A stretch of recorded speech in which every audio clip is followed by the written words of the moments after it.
अस्सलामुअलैकुम। तो कैसे हैं आप? मैं आपको अपनी नई वीडियो में खुशामदीद कहती हूँ। आज इस वीडियो में हम चेहरे की झुर्रियों और चेहरे को शादाब बनाने के लिए एक पेस्ट, एक टोटका बनाएंगे, जिसके लिए आपको किचन ही से कुछ चीजें चाहिए होंगी।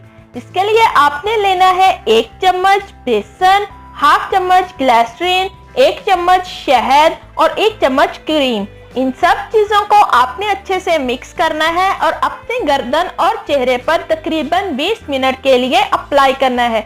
उसके बाद आपने साफ पानी के साथ अपने चेहरे को वॉश कर लेना है और एज अ टोनर अपने चेहरे पर अरके गुलाब को लाजमी लगाना है, या स्प्रे कर लें या इसको आप रुई की मदद से अपने चेहरे पर टैप कर लें। इसके इस्तेमाल से आपका चेहरे का रंग जो है वो गोरा होगा। इसके अलावा आपके चेहरे और गर्दन की झुर्रियां खत्म हो जाएंगी, जो बढ़ापा जाहिर करती हैं वो भी खत्म हो जाएंगी, और इसके अलावा आपकी जिल्द बहुत ज्यादा नरम और मुलायम हो जाएगी।